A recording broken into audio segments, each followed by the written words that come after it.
ሌሊቱን ኢራን ከባድ የሆነ ሚሳኤል መተኮሷ ተሰምቷል። የአሜሪካ ጦር በኢራን የባህር ዳርቻዎችና የድሮን ማስወንጨፊያዎች ላይ ከፍተኛ የሆነ የአየር ድብደባ አሜሪካ ማካሄዷን ተከትሎ ኢራንን በምላሹ በአሜሪካ የጦር ሰፈሮች ላይ በተለይም በባህሬንና በኩዌት ላይ ከባድ የሆነ የሚሳኤሎች ተኩስ አድርጋለች። ይህን ተከትሎ የባህሬንና የኩዌት የአየር መከላከያዎችም ራሳቸውን ለመከላከል ጥረት ሲያደርጉ አድረዋል።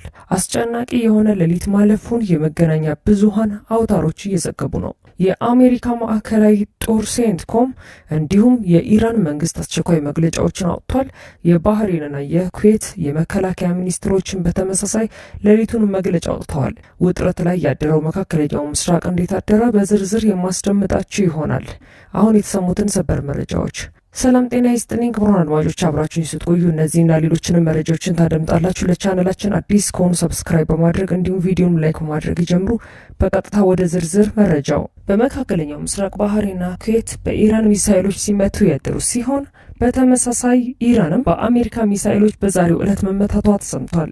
የዩናይትድ ስቴትስ ማዕከላዊ እዝ ሴንትኮም እና የኢራን እስላማዊ አብዮታዊ ዘብ ጦር ዛሬ ሌሊቱን ባወጧቸው ተከታታይ መግለጫዎች መሰረት ባለፉት ሰዓታት ውስጥ በስትራቴጂካዊ የሆርሙዝ ወሽመጥና በጎረቤት የባህረ ሰላጤው ሀገራት ላይ ታይቶ የማይታወቅ የኃይል ሚዛን ፍልሚያ መካሄዱ ተዘግቧል።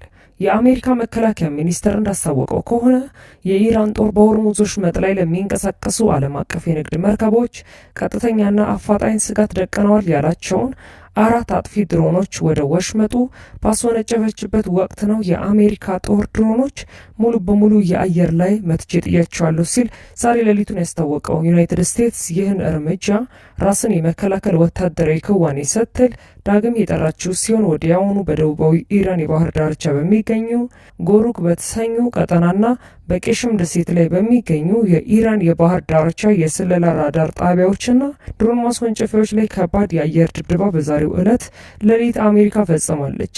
ይህን የአሜሪካን ጥቃት ተከትሎ የኢራን እስላማዊ አብዮታዊ ዘብ ጦር IRGC በማህበራዊ ትስስር ገጹ በሰጠው መግለጫ ለአሜሪካ የጥቃት እርምጃ ፈጣንና የበረታ አጸፋዊ ምላሽ መስጠቱን ዛሬ ሌሊቱን ባወጣው አስቸኳይ መግለጫ ይፋ ተደርጓል። የኢራን አብዮታዊ ዘብ ጦር የአየር ኃይል ዘመናዊ ባሊስቲክ ሚሳኤሎችን በመጠቀም በቀጠናው የሚገኙ የጠላት ወታደራዊ ሰፈሮችን ኢላማ ማድረጉን ይፋ አድርጎ የኢራን ከፊል መንግስታዊ ዜና ወኪል የሆነው ታስኒም እንደዘገበው ከሆነ የኢራን ሚሳኤሎች ጥቃት ያነጣጠረው በኩዌት ውስጥ በሚገኙ 2 የአሜሪካ የጦር አየር ማረፊያዎችና በባህሬን በሚገኝ የአሜሪካ የባህር ኃይል 5ኛ እዝ ዋና መስሪያ ቤት ላይ እንደሆነም አስታውቋል። ይህ የዛሬ ሌሊቱ መጠነ ሰፊ ጥቃትን ተከትሎ በኩዌትና በባህሬን ከፍተኛ የደህንነት ስጋትና ድንጋጤ ላይ ያደሩ ሲሆን የባህሬን የሀገር ውስጥ ጉዳይ ሚኒስቴር በማህበራዊ ትስስር ገጻቸውም ኤክስ ላይ ባወጣው አስቸኳይ መግለጫ ሀገሪቱ ላይ የሚገኙ የድንገተኛ አደጋ ማስጠንቀቂያ ሳይረኖች ሁሉም መጮኻቸውን ገልጾ ዜጎችና ነዋሪዎች ሙሉ በሙሉ እንዲረጋጉና በአቅራቢያቸው ወደሚገኝ አስተማማኝ የፈንጂ መጠለያ በፍጥነት እንዲያመሩ ጥሪ አቅርቧል። በተመሳሳይ በኩዌትም የኩዌት ጦር ኃይሎች የሀገሪቱን የተጋረጠባትን የሚሳኤልና ድሮን ጥቃት ለመመከት ሲባል የኩዌት የአየር መከላከያ ስርዓቶች ሙሉ በሙሉ ማሰማራቷን አስታውቀው ህዝቡ የጸጥታ አካላት የሚያወጧቸውን የደህንነት መመሪያዎች በጥብቅና በቅርበት እንዲከታተልም አስቸኳይ ትዕዛዝ ሰጥተዋል። የኳታሩ የዜና አውታር አልጀዚራ በቀጥታ እንዳስተላልፈው ከሆነ በኩዌት ሰማይ ላይ የሚሳኤልና የድሮን መጥለፍ ክንዋኔዎች በሌሊቱ በሙሉ ሲካሄዱ እንደነበር ያመላከተ ሲሆን በድንገተኛ አደጋ ማስጠንቀቂያ ሳይረኖችን በከፍተኛ ሁኔታ በኩዌትና በባህሬን ውስጥ ሲሰሙ እንደነበር ዘግበዋል። በአሁኑ ሰዓት ግን ሳይረኖቹ ንጋቱን ዝም ያሉ ሲሆን ሁኔታዎችም ወደ መረጋጋት የተመለሱ ይመስላል ብለዋል። የአሜሪካ ማዕከላዊ እዝ ሴንትኮም በበኩሉ ባወጣው መግለጫ ኢራን ኩዌትና ባህሬን አቅጣጫ 7 የባለስቲክ ሚሳኤሎችን አከታትላ ያስወነጨፈች ሲሆን በቅድመ ግምገማዎች መሰረት 6ቱ ሚሳኤሎች በአሜሪካና በአጋሮቿ የአየር መከላከያ ስርዓትን ጠልፈናቸዋል ሲል ገልጿል። 7ኛው ሚሳኤል ደግሞ የታለመለት ስፍራ ሳይደርስ ከሽፏል ሲልም ነው ያስታወቀው ሴንትኮም። በአሁኑ ወቅትም በአሜሪካ ወታደራዊ ጦር ሰፈሮች ላይ የደረሰ ምንም አይነት ጉዳት የለም ሲል ያስተባበለው ሴንትኮም ባህሬን በሚገኘው 5ኛ የባህር ኃይል እዝ ዋና መስሪያ ቤት ተመቷል በሚል በኢራን በኩል የሚነዛው ወሬ ፈጽሞ ሐሰት ነው ሲልም አስተባብሏል። ይህ በእንዲህ እንዳለ በዚህ ሳምንት መጀመሪያ ላይ የኢራን ድሮኖች በኩዌት ዋና አውሮፕላን ማረፊያ ጣቢያ ላይ ባደረጉት ከባድ ጥቃት የአንድ ሰው ሕይወት ማለፉንና በደርዘን የሚቆጠሩ ሰዎች መሞታቸው ይታወቃል።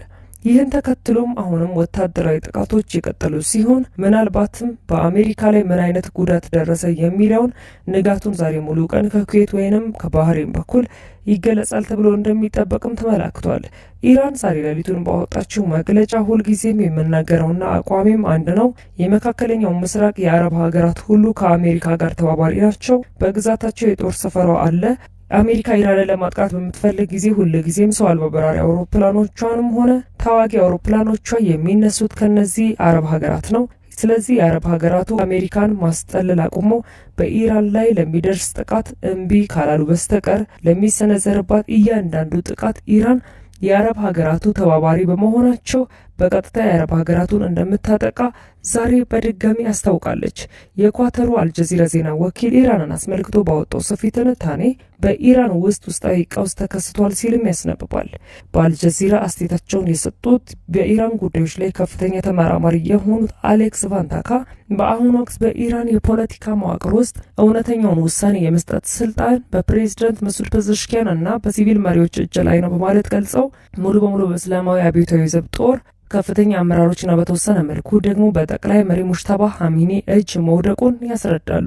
ቫንታካ እንደሚሉት ከሆነ አይአርጂሲ አሁን ላይ በቃላትና በመፈክሮች ብቻ መወሰን አይችልም። በሀገሪቱ የኢኮኖሚና የፖለቲካ ቀውስ ሳቢያም በህዝቡ መሰረታዊ ፍላጎቶች ካልተሟሉ ህዝቡ ዳግም ወደ አደባባይ መውጣቱ የማይቀር በመሆኑ ወታደራዊ ክንፍ መሬት ላይ የሚታይ ውጤት እንዲያስመዘግብ ከፍተኛ የሀገር ውስጥ ጫና እየበረታበት እንደሚገኝም አመላክተዋል። በሌላ በኩል የኢራኑ ጠቅላይ መሪ ከፍተኛ አማካሪና የቀድሞ የአይአርጂሲ ዋና አዛዥ ሞሰን ሬዛሂ ለሲኤንኤን የዜና ወኪል በሰጡት ቃለ ምልልስ የሚባለው ሁሉ ሐሰት ነው፣ ሁልጊዜም ስለ ኢራን በአሜሪካ መገናኛ ብዙኃን የሚነገረውና የሚተነተነው ሐሰት እንደሆነ ልታስቡ ይገባል ሲሉ አስተባብለዋል። የዩናይትድ ስቴትስ በኢራን ላይ የምታደርሰው ወታደራዊ ትንኮሳ የምትቀጥል ከሆነ ዛሬም እንላለን ራሷን ወደማትወጣበት ጥልቅ ጭቃማ ረግረግ ውስጥ አሜሪካ ራሷን እንደከተተች ትቁጠረው ብለዋል። አሜሪካውያን የድርድር ዋጋ ከጦርነት ዋጋ እጅግ እያነሰ መሆኑን በሚገባ ያውቃሉ። ድጋሚ ወታደራዊ እርምጃ የሚመርጡ ከሆነ አሁንም ወደ ጨለማውና ማለቂያ ወደሌለው መተላለፊያ ኮሪደር ውስጥ እንደገቡ ነው የሚቆጥሩት። ትራምፕ በየቀኑ በሚወስዷቸው የግዴለሽነት እርምጃ አሜሪካን እያከሰሩና አሜሪካም ረብ ወደሌለው አዘቅት ውስጥ እየከተቷት ነው ሲሉም ተናግረዋል።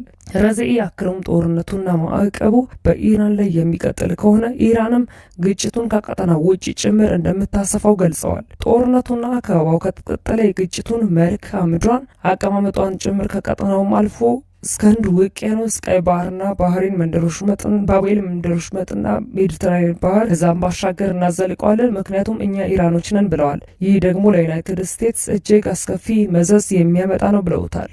አማካሪው ፕሬዚዳንት ዶናልድ ጄ ትራምፕ በሁለቱ ሀገራት መካከል የሚደረገው ዲፕሎማሲያዊ ግንኙነት ዋናው እንቅፋት ናቸው ሲሉ ወቅሰዋቸዋል። ትራምፕ ሁልጊዜ ግልጽ ያልሆነና አሻሚ ቋንቋ ይናገራሉ። ይህ የእርሳቸውን አካሄድ ሊሆን ይችላል፣ ነገር ግን ከኢራን ጋር በተያያዘ ይህ ስልት በፍጹም አይሰራላቸውም። እርሳቸው በግልጽ መናገር አለባቸው ብለዋል።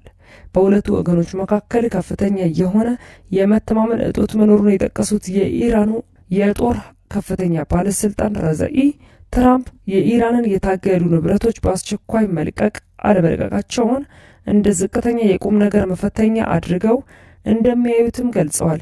ክቡራን አድማጮች ለሰዓቱ የተጠናቀርኩላችሁ መረጃ ይህን ይመስል ነበር። ከጥቂት ሰዓታት በኋላ በሌሎች መደመጥ ካለባቸው መረጃዎች ጋር እንደገና የመመለስ ይሆናል። እስከዚያው መልካም ቆይታ